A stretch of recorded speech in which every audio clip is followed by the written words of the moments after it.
मैं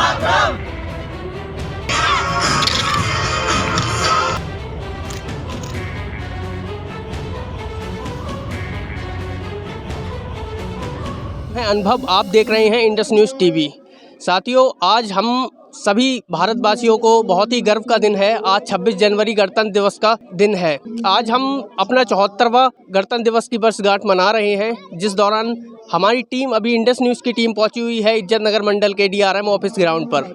साथियों, यहां पर आने के बाद हमने देखा यहां पर काफ़ी कार्यक्रमों का आयोजन किया गया, जिसमें ताइक्वांडो से लेकर योगा, भाषण और भी सांस्कृतिक कार्यक्रमों का आयोजन किया गया। ताइक्वांडो जो स्क्वाड है वहां पर आज उन्होंने अपना कार्यक्रम का आयोजन किया था। इसी मौके पर मेरे साथ मौजूद है उनका पूरा स्क्वाड और उनकी मैम, जिन्होंने उनको प्रशिक्षण दिया है एक तरीके से पूरा देखा जाए तो। आइए इनसे बात करते हैं और पूछते हैं आने वाले समय में इनका स्क्वाड क्या और भी कार्यक्रम कहाँ आयोजित होने वाले कार्यक्रमों में हिस्सा लेता है। मैम, अपना परिचय दीजिए। सर, मैं Shalini Vishwakarma, black belt 3rd Dan हूँ, इंटरनेशनल प्लेयर रह चुकी हूँ और यहाँ पर 15 सालों से सिखा रही हूँ। अच्छा मैम, 15 सालों से आप सिखा रही हैं, तो आप कितने वर्ष के बच्चों तक को प्रशिक्षण देती हैं? 5 साल से स्टार्टिंग है सर। 5 साल से स्टार्टिंग है आपकी। तो आपने यहाँ पे जो अभी कार्यक्रम हुआ था वहाँ पे आपने पार्टिसिपेट किया था, जिस दौरान देखा जाए आपके जो भी स्क्वाड था उसने काफ़ी अच्छा परफॉर्म किया था। तो और भी आने वाले समय में ये आपके जो स्क्वाड है वो कहाँ पर मतलब एक तरीके से पार्टिसिपेट करने वाला है? आने वाले नहीं, यहाँ पर इनविटेशन आता है जैसे कि करने के लिए कि आप यहाँ पर शो दे दीजिए आकर के। जैसे गोरखपुर में हो चुका है, लखनऊ में हो चुका है, अभी बरेली में, यहाँ तो हर साल ही होता है। तो मैम, आप नेशनल लेवल पर भी कोई आपका जो मतलब स्टूडेंट विद्यार्थी रहा है वो आगे भी बढ़ चुका है या नहीं? जी सर, मैंने नेशनल प्लेयर हैं मेरे कुछ बच्चे, जैसे कि अभी इस समय तो नहीं है, ये नेशनल खेल चुकी हैं, ये अनन्या खेल चुकी है, ये सब बाकी सब ये डिस्ट्रिक्ट वाले हैं, ये बच्चे नेशनल में गोल्ड जीत चुके हैं। एक तरीके से कहा जाता है भारतवर्ष में जो कहा जाता है महिलाओं के सशक्तिकरण को लेकर जो कहा जाता है, बात कही जाती है, जिस दौरान की महिलाओं को अभी इस तरीके से मतलब देखा नहीं जाता है, मतलब बहुत अंदरूनी ताकत से देखा नहीं जाता, परखा नहीं जाता है। उन चीज़ों को लेकर आप आने वाले समय में क्या संदेश देना चाहती हैं बच्चों को लेकर या छोटी छोटी बच्चियों को लेकर? मेरा कहना यही है कि उसको मतलब उसे बैसाखी मत दो, उसे सपोर्ट करो कि वो खुद अपने बल पे आगे बढ़े। सिर्फ कहना कि हम ही बराबर हैं नहीं काफ़ी नहीं है, बराबर बन के दिखाएं। जो कमियां हैं वो एक्सेप्ट करो और उनको दूर करो, बस तभी लड़कियां आगे बढ़ पाएंगी। पर अभी जो नाट्य रूपांतरण हुआ था रेलवे कर्मचारियों द्वारा, जिन्होंने सिविल डिफेंस में अगर आपातकालीन स्थिति हो जाती है तो कैसे किस प्रकार मदद की जाती है, उस चीज़ को दर्शाया हम लोगों को। मैंने आपको लाइव भी दिखाया है।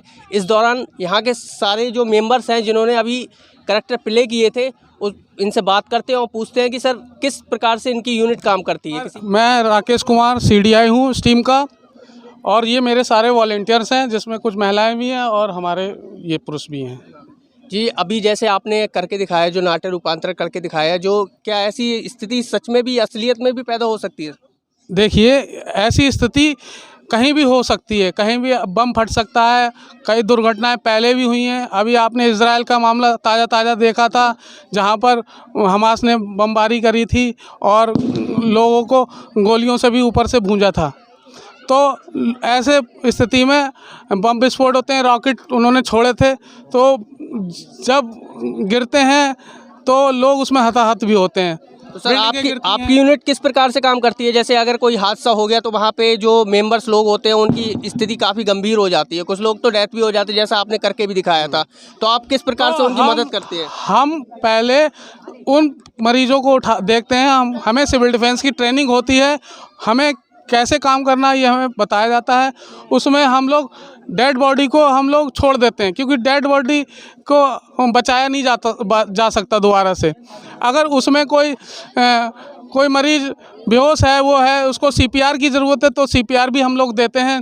और दूसरा, कोई किसी के ब्लड बह रहा है तो हम ब्लड भी देते हैं और उसको हम एम्बुलेंस तक पहुंचाते हैं। कहीं कहीं ऐसी दुर्घटनाएं होती हैं जहां पर एम्बुलेंस बिल्कुल नहीं जा सकती, फिर आप कैसे उनको? तो उसको हम अपने सिविल डिफेंस के तरीक़ों से, मेथड से हम मरीज को वहां तक पहुंचाते हैं।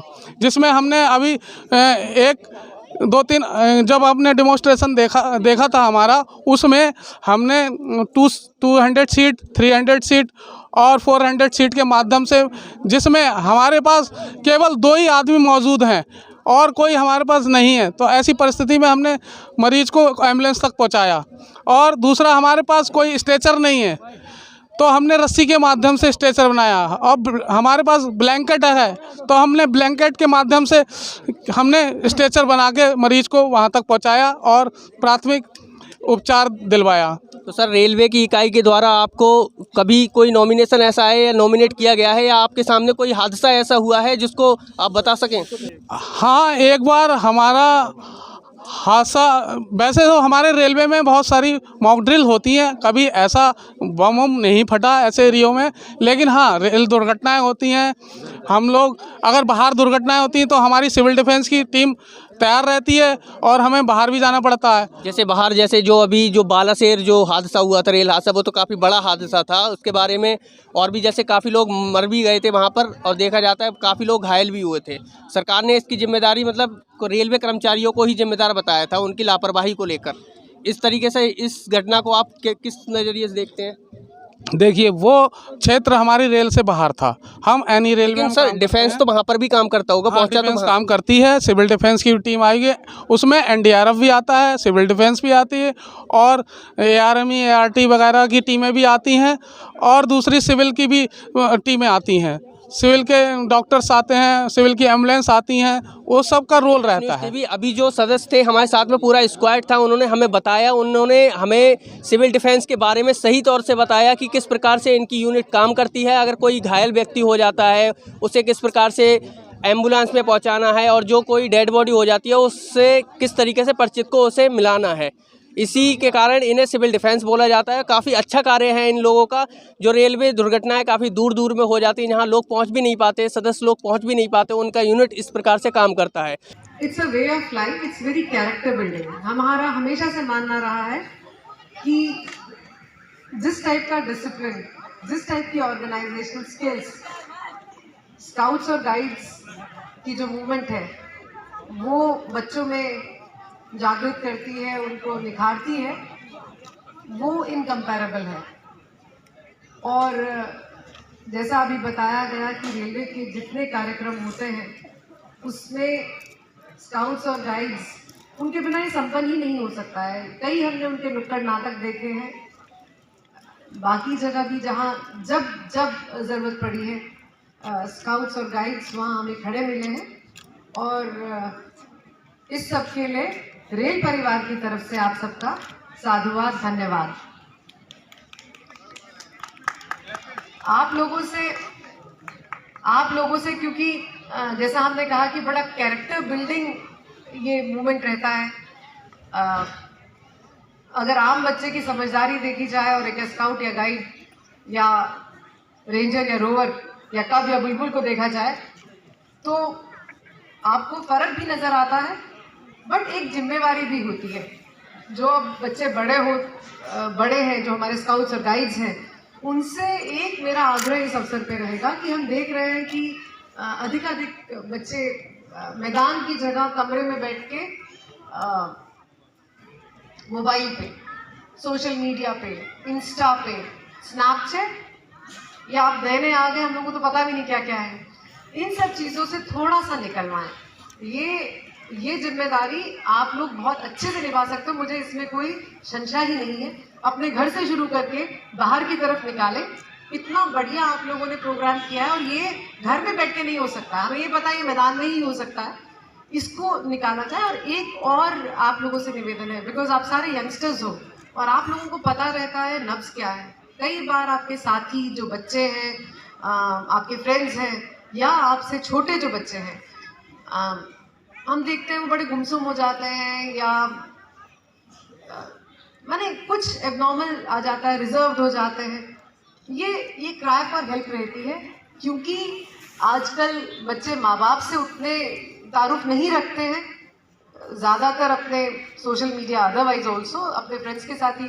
तो इस समय पे ऐसा कुछ भी आपको लगे तो आप लोग, यानी ये मेरा बहुत दिल से आप लोगों से निवेदन है कि आप अपने घर वालों को, उस बच्चे के घर वालों को एक बार साउंड कर दें। कई बार अप्रिय घटनाओं की खबरें आ रही हैं, ये चीज़ें हमें को यहीं ख़त्म करनी पड़ेगी। और इसमें बाकी काम तो आप बढ़िया करते ही हैं, इस काम में भी हम चाह रहे हैं कि आप लोग बिल्कुल एक इसको मिशन बना के ज़रा देखें और कोशिश करें कि इतने छोटे छोटे बच्चे सब निकले हुए ये मोबाइल ना करें, इस टाइप का संकल्प आप दिलवा पाएँ तो इससे बढ़िया राष्ट्र सेवा कुछ हो नहीं सकती है। सो एक बार फिर से गणतंत्र दिवस पे आप लोगों को बधाई, आप लोगों को बहुत बहुत धन्यवाद। यहाँ ना केवल जो स्काउट गाइड्स हैं बट उनके जो बाकी मास्टर लोग हैं उनके लिए भी हमारी तरफ से, हमारी टीम की तरफ से बहुत बहुत धन्यवाद। And we hope that you continue to do the good work which you have been doing. जय हिंद। साथियों, न्यूज़ देखने के लिए बने रहिए। मैं अनवर सक्सेना, नमस्कार।